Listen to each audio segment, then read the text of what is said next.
അസ്സലാമു അലൈക്കും വറഹ്മത്തുള്ളാഹി വബറകാതുഹു. അൽഹംദുലില്ലാഹി റബ്ബിൽ ആലമീൻ. അസ്സലാത്തു വസ്സലാമു അലാ റസൂലില്ലാഹ്. അൽഹംദുലില്ലാഹി ലദീ ഹദാനാ ലിഹാദാ വമാ കുന്നാ ലിനഹ്തദിയ ലൗലാ അൻ ഹദാനല്ലാഹ്. സൃഷ്ടിക്കുകയും സംവിധാനിക്കുകയും മാർഗദർശനം നൽകി അനുഗ്രഹിക്കുകയും ചെയ്ത അള്ളാഹുവിൽ നിന്നുള്ള സുരക്ഷയും സമാധാനവും നിങ്ങൾക്കും നിങ്ങളുടെ കുടുംബത്തിനും എപ്പോഴും ഉണ്ടാവട്ടെ. പ്രിയപ്പെട്ട സഹോദരീ സഹോദരന്മാരെ, മനസ്സ് എന്ന് പറയുന്ന കാര്യത്തെക്കുറിച്ച് നമ്മൾ ചിന്തിച്ചിട്ടുണ്ടോ? എവിടെയാണ് ഈ മനസ്സ്? എന്താണ് ഈ മനസ്സ്? സാധാരണഗതിയിൽ മനസ്സിലായോ എന്ന് ചോദിക്കുമ്പോൾ, അല്ലെങ്കിൽ ചിന്തിക്കുന്നില്ലേ എന്ന് ചോദിക്കുമ്പോൾ നമ്മൾ കാണിക്കാൻ തലയുടെ ഭാഗമാണ്. തലച്ചോറ് കൊണ്ട് ചിന്തിക്കുന്നില്ലേ എന്നാണ്, ബ്രെയിൻ കൊണ്ട് ചിന്തിക്കുന്നില്ലേ എന്നാണ് സാധാരണ പറയാറുള്ളത്.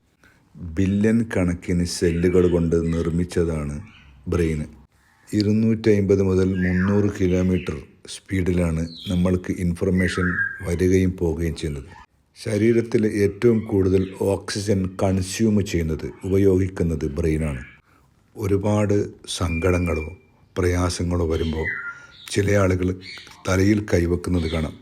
സയൻസ് പറയുന്നത് ഇതിന് കാരണം ഇമോഷണൽ എക്സ്പ്ലോഷൻസ് ഉണ്ടാകുമ്പോൾ ബ്രെയിന് ഒരുപാട് ഓക്സിജൻ കൺസ്യൂം ചെയ്യും. അതിൻ്റെ അളവ് കുറയുമ്പോഴാണ് തൊണ്ട വരണ്ടു പോവുകയും ദാഹിക്കുകയൊക്കെ ചെയ്യുന്നത്.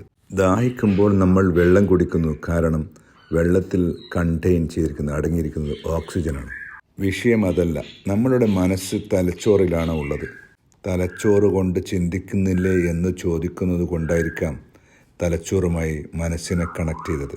പ്രപഞ്ച സൃഷ്ടാവായ അള്ളാഹു പറയുന്നത് കുലൂബും ലാ യഫ്ഖഹൂന ബിഹാന, ചിന്തിക്കാത്ത ഹൃദയം. പ്രവാചകൻ സല്ലല്ലാഹു അലൈഹി വസല്ലമ ഹൃദയത്തിലേക്ക് ചൂണ്ടിക്കാണിച്ച്, നെഞ്ചിലേക്ക് ചൂണ്ടിക്കാണിച്ചു കൊണ്ട് പറഞ്ഞു, ഇവിടെ ഒരു മാംസകഷ്ണമുണ്ട്, അതിന് പേരാണ് കൽബ്. അത് തകരാറായാൽ എല്ലാം തകരാറായി. അള്ളാഹു സുബ്ഹാനഹു വ തആല പറയുന്നു, നമ്മൾ പ്രവർത്തിക്കുന്നതൊക്കെ റെക്കോർഡ് ചെയ്ത് വെക്കുന്നുണ്ട്. ആ റെക്കോർഡ് ചെയ്ത് വെച്ച നമ്മളുടെ ഡാറ്റ നമ്മൾ മരിച്ചു കഴിഞ്ഞാൽ പരലോകത്ത് വെച്ച് നമ്മളുടെ കൈകളിൽ തന്നെ തരും. ആ രേഖ കണ്ടതിന് ശേഷം പരലോകത്ത് വെച്ച് അക്രമികളായ ആളുകൾ പറയുന്നതായി അള്ളാഹു സൂറ അൽ കഹഫിലൂടെ നമ്മളോട് അറിയിക്കുന്നുണ്ട്. യാ വൈലത്തന മാലി ഹാദൽ കിതാബി ലാ യുഗാദിറു സഗീറത്തൻ വലാ കബീറത്തൻ ഇല്ലാ അഹ്സാഹ. ഞങ്ങൾക്ക് നാശം, ഇതെന്തൊരു രേഖയാണ്, ചെറുതോ വലുതോ ആയ ഒന്നും തന്നെ അത് കൃത്യമായി രേഖപ്പെടുത്താതെ വിട്ടുപോയിട്ടില്ലല്ലോ. ദൈനംദിന ജീവിതത്തിൽ നമ്മൾ പ്രവർത്തിക്കുന്ന കാര്യങ്ങളൊക്കെ റെക്കോർഡ് ചെയ്തൊക്കെ എവിടെയോ ട്രാൻസ്ഫർ ചെയ്ത് വെക്കുന്നുണ്ട് എന്നല്ലേ അതിനർത്ഥം. വളരെ പെർഫെക്റ്റായി കവേർഡ് ചെയ്തിട്ടാണ് നമ്മളുടെ മനസ്സിന് കളങ്കമില്ലാതെ അള്ളാഹു നമ്മൾക്ക് സംവിധാനിച്ചിരിക്കുന്നത്. അതിനെ കളങ്കപ്പെടുത്തുവാൻ ശ്രമിക്കുന്നത് പരമശത്രുവായ ഇബ്ലീസാകുന്നു. സൂറ ആറാഫിലൂടെ അള്ളാഹു സുബ്ഹാനഹു വ തആല നമ്മളോട് ആ കാര്യം പറയുന്നുണ്ട്.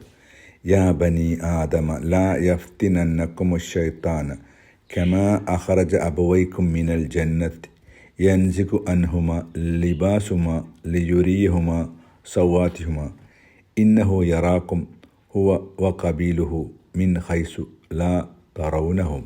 ആദം സന്തതികളെ, നിങ്ങളുടെ മാതാപിതാക്കളെ സ്വർഗത്തിൽ നിന്നും പുറത്താക്കിയതുപോലെ പിശാച് നിങ്ങളെ കുഴപ്പത്തിലാക്കാതിരിക്കട്ടെ. അവർ ഇരുവരുടെയും ഗോപ്യസ്ഥാനങ്ങൾ അവർക്ക് കാണിച്ചു കൊടുക്കുവാനായി അവരിൽ നിന്നും അവരുടെ വസ്ത്രങ്ങൾ എടുത്തു നീക്കുകയായിരുന്നു. തീർച്ചയായും അവനും അവൻ്റെ വർഗ്ഗക്കാരും നിങ്ങളെ കണ്ടുകൊണ്ടിരിക്കും, നിങ്ങൾക്ക് അവരെ കാണാൻ പറ്റാത്ത വിധത്തിൽ.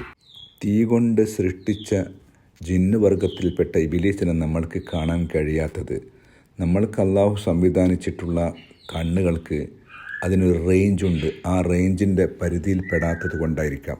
ഏറ്റവും നല്ല ബെസ്റ്റ് ക്യാരക്ടറായിട്ടുള്ള ആളുകളെയാണ് ഇബ്ലീസ് അള്ളാഹുവിൻ്റെ മാർഗത്തിൽ നിന്നും വ്യതിചലിപ്പിക്കാൻ ശ്രമിച്ചു കൊണ്ടിരിക്കുക. അള്ളാഹുവിൻ്റെ പ്രവാചകന്മാരെ പോലും ഉപദ്രവിച്ചതായി ഖുർആനിലൂടെ നമ്മൾക്ക് കാണാവുന്നതാണ്.